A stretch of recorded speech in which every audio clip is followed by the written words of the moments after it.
Hello दोस्तों, मैं हूं महेंद्र और आप देख रहे हैं मेरे साथ महेंद्र कॉमर्स पॉइंट, जहां हम कॉमर्स से जुड़ी कुछ इजी चीज़ें सीखते हैं और उसे अप्लाई करते हैं कि किस तरह से हम उसे और आसान से आसान तरीके से सॉल्व कर सकते हैं।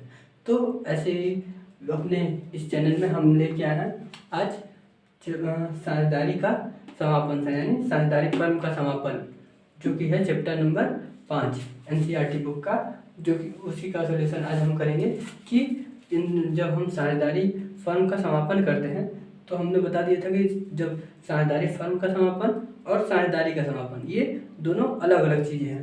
तो जब साझेदारी फर्म का समापन होता है तो उसमें दो या दो से अधिक फर्म, एक या एक से अधिक साझेदार जब आपस में मतभेद कर लेते हैं और वो साझेदारी से अलग होने का निर्णय ले लेते हैं, यानी कुछ साझेदार विद्वान हैं और कुछ साझेदार अलग होने का निर्णय लेते हैं, तो उसे साझेदारी का समापन कहते हैं। यानी जब आपसी संबंध में, यानी जब एक या एक से अधिक साझेदार के मध्य आपसी संबंध विच्छेद हो जाता है तो उसे ही साझेदारी का समापन कहते हैं।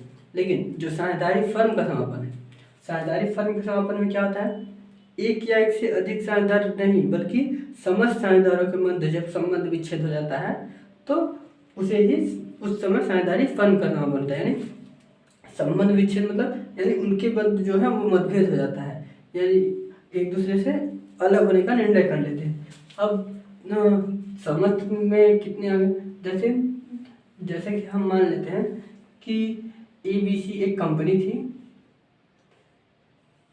जिसमें XYZ ये तीन, ABC private limited P50 LTD ये एक कंपनी थी जिसमें XYZ तीन साझेदार थे। ठीक, अब ये तीन साझेदार थे, इसमें से एक अप्रैल को, मान लेते हैं 1 अप्रैल 2021 को एक्स ने क्या किया, इस जो साझेदार ABC की प्राइवेट लिमिटेड कंपनी थी इससे अलग होने का निर्णय ले लिया। ठीक, तो एक क्या किया कि 1 अप्रैल 2021 को ABC प्राइवेट लिमिटेड को छोड़कर जाने का निर्णय ले लेता है। तो उस समय जब वो ABC प्राइवेट लिमिटेड को छोड़कर चला जाएगा किसी कारण से, या तो इनके बीच मतभेद हुआ हो, लड़ाई हुआ हो, कुछ भी हो सकता है, रीजन कुछ भी हो सकता है, तो जब ये अलग होने का निर्णय ले लेता है और वो फर्म से अलग हो जाता है तो उसे ही साझेदारी का समापन कहते हैं। जब साझेदार आपसी साझेदारों के मध्य, जब एक साझेदार अपने अन्य साझेदारों के से मतलब अन्य साझेदारों से क्या करता है, संबंध विच्छेद कर लेता है, तो उसे साझेदारी का समापन कहते हैं। ठीक है, साझेदारी का समापन कहते हैं। ठीक, जस्ट इसके अपोजिट, अगर ABC प्राइवेट लिमिटेड से एक यक्स ना लेके X, Y और Z ये तीनों के मध्य आपसी लड़ाई झगड़े हो जाते हैं या फिर आपसी मतभेद हो जाते हैं, तो ये तीनों अलग होने का निर्णय ले लेते हैं कि अब मैं तुम्हारे साथ काम नहीं करूँगा, अब मैं तुम्हारे साथ, जैसे हम लोग की लड़ाई होती है तो हम लोग बोलते हैं ना, जब मैं तेरे साथ नहीं जाऊँगा, मैं तेरे साथ ये काम नहीं करूँगा, तो सेम मान लेते हैं कि उसी तरह ये भी तीन थे और इनके मध्य में कुछ बातचीत हुआ और ये बोले कि ठीक है अब मैं तेरे साथ काम नहीं करूँगा। अब एक्स बोलता है वाई को, वाई बोलता है जेड को, तो ऐसे तीनों आपस में लड़ते हैं कि अब मैं तुम लोगों के साथ काम नहीं कर सकता। तो उस समय क्या करते हैं ना, जब ये बोलते हैं कि अब मैं तुम्हारे साथ और काम नहीं कर सकता, तो इनके मध्य आपसी संबंध विच्छेद हो गया, यानी लड़ाई हो गई। तो उस लड़ाई को आपस में ये लोग, ये आपसी तो है नहीं कि चलो भाई का लड़ाई है या फिर एक दोस्त एक दूसरे दोस्त का लड़ाई है तो चलो लड़ाई करके सुलझाइए और चल दिए, ऐसा तो कुछ है नहीं कि लड़ाई की और चल दिए। अब ये कंपनी इनके नाम पर, इनके द्वारा कंपनी चलाया जा रहा है, तो ये लोग क्या करेंगे, बोलेंगे ठीक है मेरे को काम नहीं करना, अब तुम कंपनी को बंद करो और जो भी हिसाब किताब है, जो भी लेन देन हुआ है वो सब मेरा दो, जितना भी मेरा निकल रहा है या फिर और जितना भी मैंने आज तक काम किया उसका खजाना दो और फिर मुझे छोड़ो, अब मुझे तुम्हारे साथ काम नहीं करता। तो यही तीनों आपस में एक दूसरे से बोलते हैं। तो उस समय जब ABC प्राइवेट लिमिटेड से ये तीनों अलग होने का निर्णय लेते हैं, तो उस समय जब फर्म का इन दोनों को मध्य संबंध विच्छेद हुआ तो उसे ही साझेदारी फर्म का समापन कहते हैं। साझेदारी फर्म का समापन। अब साझेदारी फर्म का समापन क्यों कहेंगे? क्यों? क्योंकि यहाँ 3 साझेदार थे, हमने माना था कि 3 साझेदार थे और तीनों आपस में लड़ झगड़ कर अलग हो गए। तो अब साझेदारी में जो कंपनी है ABC, इसमें तो कोई साझेदार बचा ही नहीं। अब जब बिना साझेदार का कोई कंपनी को चलाएगा कौन? जब कोई साझेदार है ही नहीं तो उसमें कंपनी चलाएगा कौन? तो ये ABC प्राइवेट लिमिटेड क्या हो गई? बंद हो गई। इनको क्या करेंगे? इस कंपनी को बंद करेंगे। तो बंद करेंगे तो क्या हुआ? फर्म क्या हुआ? हमारा बंद हो गया। तो साझेदारी तो ऑटोमेटिक खत्म हो गया। जब साझेदारी खत्म हुई तो फर्म तो ऑटोमेटिक बंद हो गया। तो इसीलिए इसे ही साझेदारी का समापन कहते हैं। यहाँ क्या था? सिर्फ साझेदार के एक या एक से अधिक साझेदार के मध्य मतभेद था। तो बाकी जो 2 थे, एक्स जब फर्म से अलग हुआ तो उस समय वाई और जेड मौजूद थे उस साझेदार में, यानी उस फर्म में मौजूद थे। ये दोनों चला रहे थे, सिर्फ ये अलग हुआ था। तो क्या हुआ? उस समय साझेदारी सिर्फ अलग हुई थी। फर्म था और फर्म में जो 2 शेष साझेदार थे वो लोग भी थे। तो उस समय फर्म बंद नहीं हुआ था, सिर्फ साझेदारी का समापन हुआ था। लेकिन यहाँ क्या हुआ? XYZ तीनों अलग हो गए। तो अब उस फर्म को चलाने के लिए कोई बचा नहीं, इस कंपनी को चलाने के लिए कोई बचा नहीं, इसलिए साझेदारी फर्म का समापन हो गया। ठीक है, तो ये था साझेदारी फर्म का समापन। अब जब साझेदारी फर्म का समापन हो गया तो ये लोग जब अलग होने का निर्णय लेते हैं तो ये लोग बोलेंगे ना कि चलो आज तक का जो भी मेरा खर्चा है, जो भी प्रॉफिट लॉस हुआ है, जो भी संपत्ति है या फिर जो कुछ भी है मेरा इस बिजनेस में, इस फर्म में, वो सब मुझे दो। तो ये लोग क्या करेंगे? चलो ये तो बोल दिए कि हाँ ठीक है दो। अब ये बोलेंगे कि हाँ दे तो देंगे, लेकिन है कहाँ? वो तो फर्म सब पूरा कंपनी में ही है, मैंने तो नहीं लिया है। तो क्या होता है कि जब कोई कंपनी या फर्म जो भी चलती है, जाहिर जरूरी तो नहीं कि सिर्फ एक ही मतलब वो पैसा फर्म में रखा हुआ हो, वो कई जगह इन्वेस्ट हो सकता है फर्म किसी भी चीज़ का हो। तो जो बिजनेस है, ये जो बिजनेस है, जो ABC प्राइवेट लिमिटेड कंपनी है, इसमें ये किसी चीज़ का व्यापार करती है। तो मान लेते हैं गाड़ियों का ही व्यापार करती है, तो मोटर का व्यापार करते हैं। ठीक, मोटर व्हीकल। तो उसमें क्या करते हैं? अब इनकी एक फैक्ट्री है, तो मैन्युफैक्चरिंग में फैक्ट्री का खर्चा हुआ। ठीक, फैक्ट्री के लिए बिल्डिंग लिए होंगे, लैंड लिए होंगे, लैंड पे बिल्डिंग बनाए हैं, लेबर कॉस्ट, हर चीज़ का लागत लगा होगा, तो कुछ पैसे वहाँ खर्च हो गए।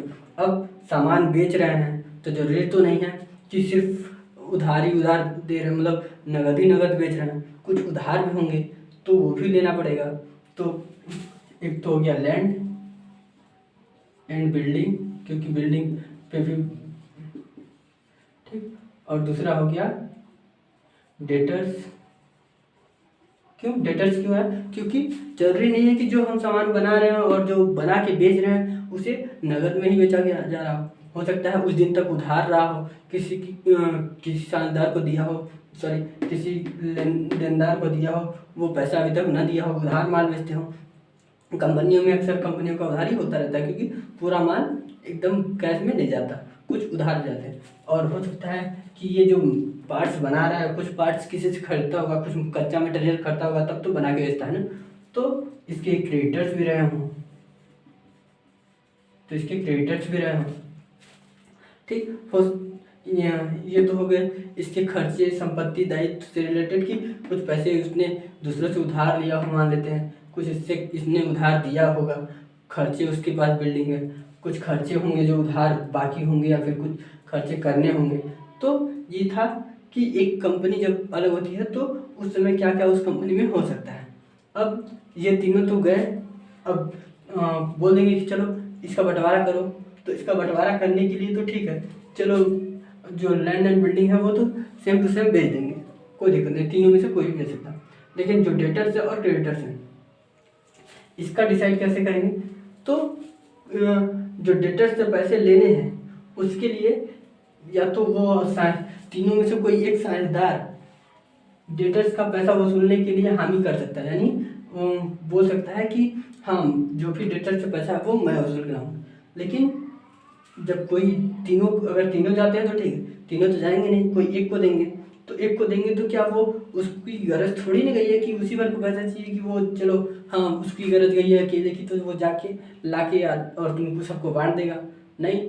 तो ये क्या बोलेगा कि ठीक है अगर मैं वसूलने जाऊंगा तो मुझे इसका अलग से कमीशन चाहिए या फिर कुछ भी चाहिए एक्स्ट्रा, क्योंकि मैं इसे वसूल करके लाऊंगा। अगर तुम लोग देने के लिए ठीक तैयार हो तो ठीक है, नहीं तो मैं भी नहीं जाऊंगा। तुम लोगों को जाना है तो जाओ, सब चलना है तो सब चलो, नहीं तो कोई मत चलो। तो ये लोग या तो कमीशन के लिए तीनों 3,000 में से कोई एक राजी हो सकता है, या फिर क्या कर सकते हैं जब तीनों नहीं जा रहे हैं तो बोलेंगे कि ठीक है कोई मत जाओ, एक दूसरे पर्सन को रखते हैं, एक अलग व्यक्ति को रखते हैं और उसको क्या करते हैं हम उसको जो भी उसका जितना भी वसूल करके लाएगा उस पर हम उसको एक मेहनताना देंगे उसको, यानी एक कमीशन देंगे उसको। ये आपस में तीनों में से कोई नहीं जाता, किसी अलग पर्सन को हायर करते हैं और उसका जो भी खर्च हो वो देते हैं, ठीक। ये वसूलने के लिए।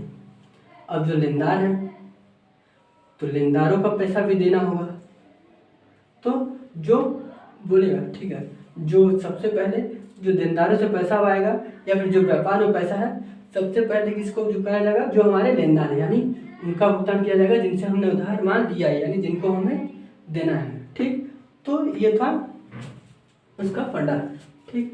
अब पता कैसे चलेगा, क्योंकि चलो ठीक तो ये तो ठीक है कि हाँ हमें पता चल जाएगा कि ये हमें व्यापार करना है, लेकिन कितना एग्जैक्ट उसका निकालना पड़ेगा कि हमारे संपत्ति को बेचने से कितना फायदा हुआ या फिर कितना किससे वसूल हुआ, ठीक। और हमारे जो हमारा व्यापार है उसमें कितना पैसा है, कितना पैसा है, कितना क्या है, तो उस सब की जानकारी के लिए क्या करेंगे लोग, एक क्या बनाते हैं revaluation account, sorry realisation account, यानी कि वसूली खाता बनाते हैं।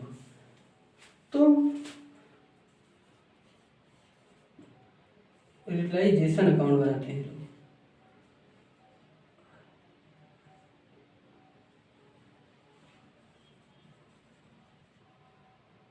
हाँ, तो ये लोग क्या करते हैं रियलाइजेशन अकाउंट बनाते हैं, यानी वसूली खाता, जिसे मतलब वसूली खाता रियलाइजेशन अकाउंट। तो ये रियलाइजेशन अकाउंट बनाते हैं। अब जब फर्म का समापन होता है तो उस समय ये लोग 5-6 खाते बनाते हैं, कई प्रकार के खाता बनाते हैं। सबसे पहले क्या बनाते हैं रियलाइजेशन अकाउंट, रियलाइजेशन अकाउंट।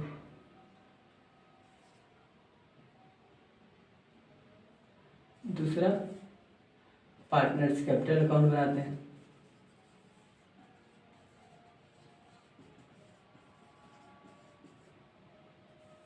तीसरा कैश अकाउंट बनाते हैं। चौथा कभी कभी लोन अकाउंट, वैसे लोन अकाउंट बनाने की जरूरत नहीं होती, एक ही में दिखा देते हैं, लेकिन कभी कभी लोन अकाउंट भी बनाने की जरूरत पड़ जाती है। पांचवा realisation account, partners capital account, cash account, loan account और balance sheet. Sorry balance sheet की जरूरत नहीं पड़ती, पार्टनर्स कैपिटल अकाउंट के बाद फाइनल दिख जाता है। और हो सके तो अगर ज़रूरत पड़ती है तो उसके हिसाब से 1-2 खाते और बना लिए जाते हैं, जैसा कि क्वेश्चन में बोला गया हो, ठीक। इसमें से सबसे मेन होता है रियलाइजेशन अकाउंट। क्यों?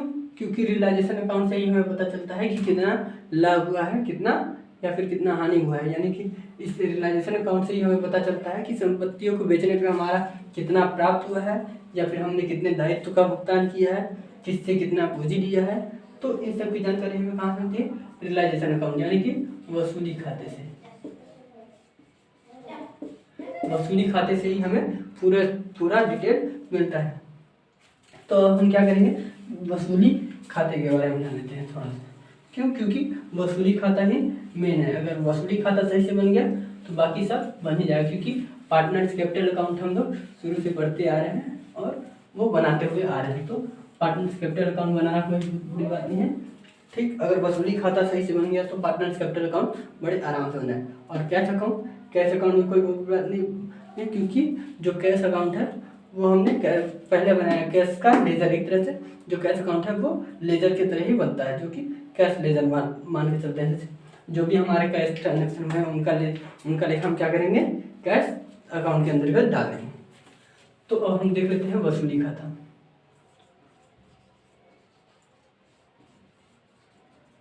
वसूली खाता यानी रियलाइजेशन अकाउंट,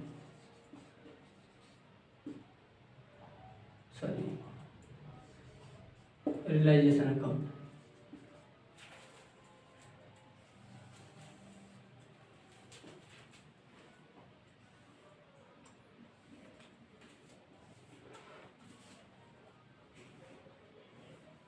अब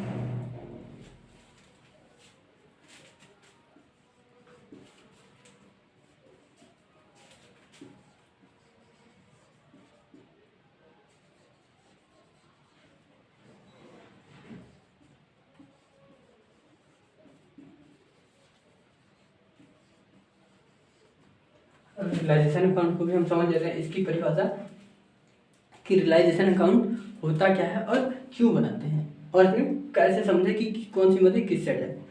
तो रियलाइजेशन अकाउंट क्या होता है, इसकी परिभाषा सबसे पहले देख लेते हैं हम।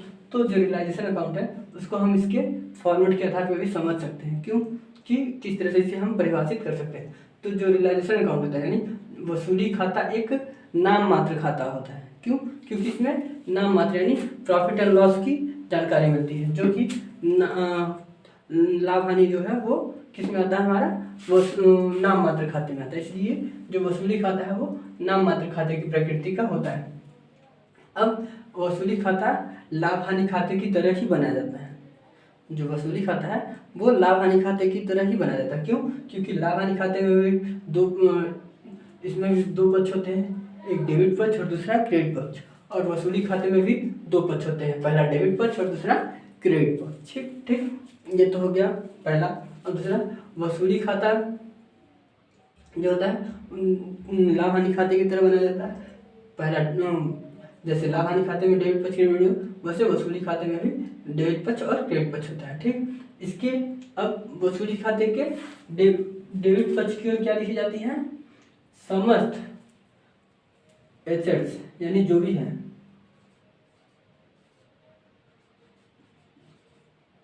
समस्त संपत्तियां,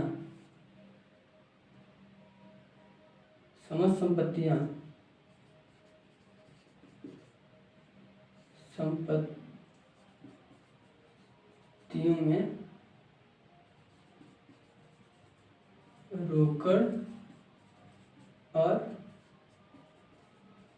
बैंक को छोड़कर।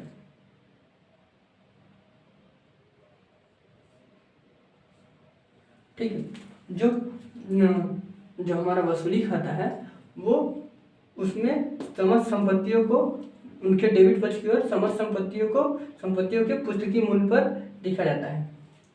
समस्त संपत्तियों को समस्त संपत्तियों को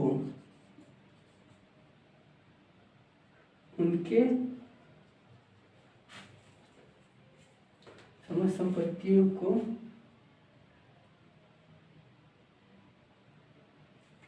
संपत्तियों को उनके पुस्तकीय मूल्य पर, ठीक, उनके पुस्तकीय मूल्य पर लिखा जाता है।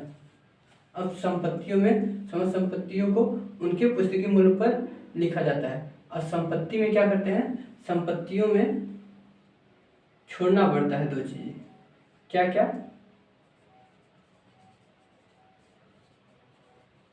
संपत्तियों में रोकड़ और बैंक को छोड़कर जो हमारे जो बैलेंस शीट की टोटल एसेट्स है उनको उनके पुस्तकीय मूल्य पर वसूली खाते के डेबिट पक्ष में लिखते हैं। ठीक, और जो उसमें से सिर्फ दो चीज़ों को छोड़ देते हैं। पहला जो बैंक है, जो बैंक में अमाउंट है, और जो कैश इन हैंड है यानी फिर जो कैश है और जो रोकड़ है। सर जो कैश और बैंक को छोड़कर बाकी समस्त संपत्तियों को उनके पुस्तकीय मूल्य पर वसूली खाते के डेबिट पक्ष में लिख दिया जाता है। ठीक, अब जो वसूली खाते की क्रेडिट साइड है उस साइड क्या लिखा जाता है, समस्त दायित्वों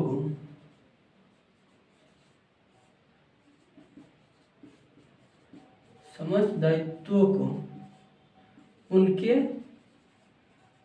पुस्तकीय मूल्य पर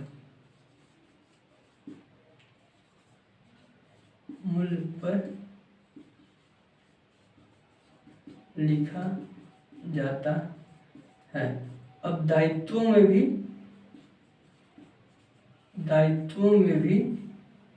किसको छोड़ दिया जाता है, साझेदारों की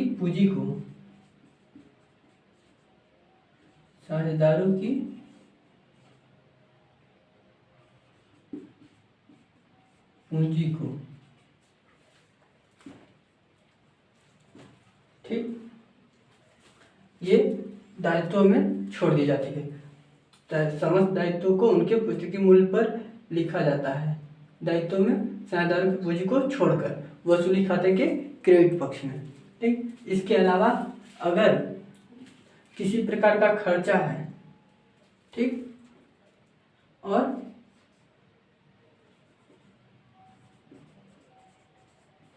इसके अलावा समस्त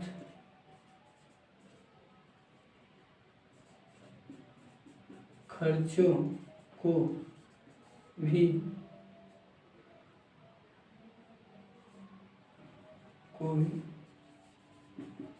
डेबिट साइड की ओर लिखा जाता है। ठीक, अब खर्चों में क्या हो गया, तो ये हम बताते हैं कि खर्चों में क्या होता है। अब समस्त प्राप्तियों को, ठीक,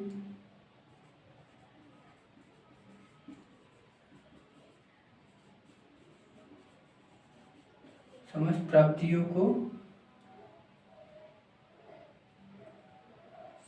प्राप्तियों को भी इसके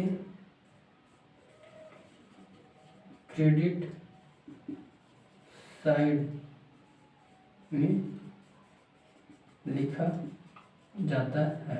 अब प्राप्ति में क्या होता है वो बताते हैं, और जो खर्चे में क्या क्या हो सकता है वो बताते हैं। तो जैसा कि समस्त पुस्तकीय मूल्य पर जो संपत्तियां हैं बैंक और रोकड़ को छोड़ देंगे, उसके अलावा क्या बचे, जो भी बचे बिल्डिंग, फर्नीचर, मशीनरी, जो कुछ भी है, लैंड, भूमि, तो उन सबको पुस्तकीय मूल्य पर उनके जो पुस्तक यानी जो बैलेंस शीट के अनुसार जो अमाउंट दिया है उसको उस मूल्य पर डेबिट साइड में सबसे पहले लिखेंगे। फिर क्रेडिट साइड में क्या लिखेंगे, जो भी हमारे पास दायित्व है, जैसे क्रेडिटर्स हो गया, बिल्स पेबल हो गया, साझेदारों का लोन हो गया, फिर किसी अदर पर्सन का लोन हो गया जिससे हमने लिया है, तो उन सबको उनके पुस्तकीय मूल्य पर सबसे पहले क्रेडिट साइड में लिखेंगे। ठीक, उसके पश्चात जो डेबिट पक्ष है फिर उसमें लिखेंगे इसके अलावा समस्त खर्चों को, यानी जो भी खर्चा हुआ है डेबिट पक्ष में जो भी खर्चा हुआ है। अब खर्चे में क्या हो सकता है, जैसे संपत्तियों को वसूलने के लिए हम किसी एक बाहरी पर्सन को हायर किए या फिर साझेदार को ही हायर किए, तो उसके लिए जो वो खर्चा होगा वसूलने में, हो सकता है डीजल पेट्रोल हर चीज़ का खर्चा हो, तो उन सब खर्चों को भी क्या लिखेंगे, वो वसूली खाते के डेबिट पक्ष में। या फिर जो कमीशन दे रहे हैं हम पैसा वसूलने के लिए, साझेदार को दे रहे हो या फिर किसी अदर पर्सन को दे रहे हो, तो वो भी व्यापार के लिए क्या है, खर्चा है, तो उसको भी हम कहाँ लिखेंगे, वसूली खाते के डेबिट पक्ष में। तो ये हो गया खर्चे। अब जो प्राप्तियां हैं, प्राप्तियां कैसी हो सकती हैं, जो हम अपने डेटर से यानी देनदारों से वसूलने के लिए कमीशन दे रहे हैं, तो भाई वसूल के पैसे तो आ रहे हैं ना, तो वो जो पैसे आ रहे हैं उसको हम कहाँ लिखते हैं, अपने वसूली खाते के क्रेडिट साइड में। क्यों, क्योंकि प्राप्तियां हमेशा क्रेडिट ही होती हैं, तो इसलिए जो भी पैसा आएगा पर वो वसूली खाते के क्रेडिट साइड में लिखा जाता है। जो भी वसूल करके किसी संपत्ति को बेचने से या फिर देनदारों से प्राप्त हुआ, तो वो सभी हमारे वसूली खाते के क्रेडिट साइड में लिखे जाते हैं। ठीक, अब इसके बाद फिर दोनों साइड का टोटल कर लिया जाता है। इसके पश्चात दोनों साइड का टोटल कर दिया जाता है। अगर डेबिट साइड का अमाउंट ज़्यादा है और क्रेडिट साइड का अमाउंट कम है तो अंतर की राशि हानि कहलाता है, यानी बाई लॉस। ठीक, क्या फिर से सुन लेते हैं। अगर डेबिट पक्ष का योग ज़्यादा है, यानी जो डेबिट साइड का अमाउंट है वो ज़्यादा है और क्रेडिट साइड का जो अमाउंट है वो कम है तो अंतर की राशि लॉस कहलाती है। इसके विपरीत यानी इसके उल्टा, यानी इसके अलावा अगर क्रेडिट साइड का अमाउंट ज़्यादा है, डेबिट साइड का अमाउंट कम है तो अंतर की राशि प्रॉफिट कहलाती है।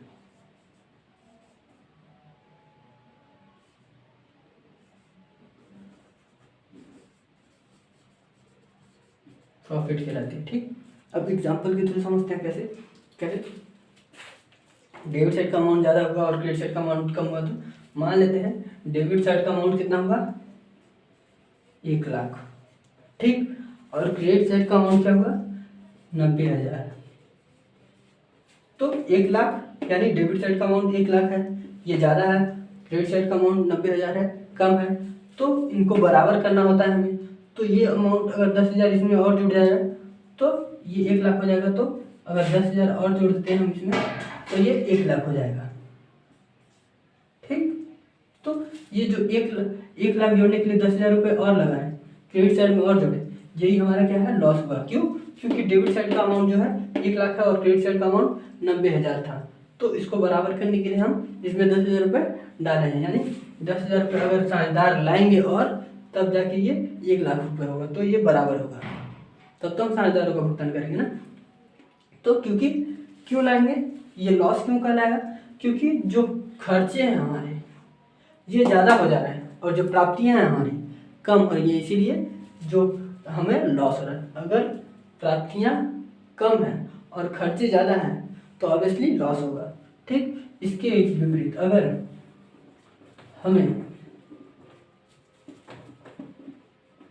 देख लेते हैं, अगर वही अमाउंट 90,000 डेबिट और 1 लाख क्रेडिट हो, जैसे कि हमने कहा कि अगर इसके विपरीत क्रेडिट पक्ष का योग ज़्यादा हो और डेबिट पक्ष का योग कम हो तो अंतर की राशि क्या कहलाता है, प्रॉफिट कहलाता है। तो इसको बराबर करने के लिए 10,000 हम इधर डालेंगे तो ये हमारा प्रॉफिट हो जाएगा, तो ये बराबर हो जाएगा तो ये भी हमारा 1 लाख हो जाएगा। ठीक, तो अब ये प्रॉफिट हो गया। क्यों, क्योंकि इधर 1 लाख था, इधर 90,000 था, 10,000 घट रहा था तो 10,000 हमने इधर डाल दिया तो ये हमारे लिए प्रॉफिट हो गया। अब प्रॉफिट कैसे हो गया, मान लेते हैं इस साइड हम क्या करते हैं, सारे इनकम्स यानी जो भी हमारे पास आ गई है उसका लेखा कहाँ करते हैं हम, वसूली खाते के क्रेडिट पक्ष की ओर, और सारे खर्चे यानी जो भी हमारा खर्चा हुआ है उसका लेखा हम कहाँ करते हैं, वसूली खाते के डेबिट पक्ष की ओर। तो जब हमारा आय ज़्यादा है और खर्चा कम है तो हमें लाभ ही होगा ना। क्यों, क्योंकि हमारे पास खर्चा करने के लिए जब पैसे हैं तब तो खर्चा हो रहा है ना, यानी खर्चा करने के लिए हमारे पास आय ज़्यादा है और खर्चे कम है तो जो बच रहा है वो हमारे लिए एक तरह से सेविंग है, तो उसे ही लाभ है। तो कह सकते हैं हम इसमें व्यापार की भाषा में क्या कहेंगे कि संपत्तियों से जो वसूल हुआ है, यानी जो संपत्तियों से वसूल हुआ है या फिर जो देनदारों से या सामान बेचने से जो भी पैसा प्राप्त हुआ है वो ज़्यादा है, और जो हमारा खर्चा था जो भी छोटा मोटा वो घटाने के बाद हमारे पास ये पैसा ज़्यादा है, यानी संपत्ति हम व्यापार करने के बाद जो लाभ हुआ है यानी व्यापार से जो हमें लाभ हुआ है वो ज़्यादा है, पैसे ज़्यादा मिले हैं और खर्च कम हुआ है। तो जो कम खर्चा हुआ है वो जो बचा हुआ है वो हमारे लिए लाभ है। अगर इसी के विपरीत अगर हम देखें कि जो हमारा खर्चा है अगर यही अपोजिट जैसा कि था कि अगर डेबिट पक्ष का योग ज़्यादा हो जाता और क्रेडिट पक्ष का योग कम हो जाता तो क्या कह सकते हैं हम कि हमारा जो खर्चा है वो बहुत ज़्यादा है और जो लाभ है वो कम हो सकता है, कम है, तभी तो हमारे लिए क्या है, एक तरह का घाटा है, इसे ही हानि कहते हैं। क्यों, क्योंकि अरे हमने उतना कमाया नहीं जितना हमने खर्चा कर दिया तो हमारे लिए घाटा ही तो है। तो ये था वसूली खाते बनाने का फॉर्मेट कि किस तरह से हम वसूली खाते को बनाते हैं। अब इस आज के लिए बस इतना ही। नेक्स्ट वीडियो में जो है हम इसे वसूली खाते को विद फॉर्मेट बना के दिखाएंगे कि किस तरह से हम जो लिखा है वो किस तरह से अप्लाई होता है। सेम इसी फार्मूले पे जो लिखा है हमने, जो परिभाषित किया है, इसी फार्मूले पे हम नेक्स्ट वीडियो में एक क्वेश्चन सॉल्व करके दिखाएंगे आपको। क्यों? क्योंकि आज के लिए ये वीडियो काफ़ी है, क्योंकि वीडियो बहुत ज़्यादा लंबा हो जाएगा, तो हम चाहते नहीं कि वीडियो बहुत ज़्यादा लंबा हो जाए, ऑलरेडी लंबा हो चुका है। अगर वीडियो पसंद हो आया तो उसे लाइक शेयर और कमेंट जरूर करें। धन्यवाद।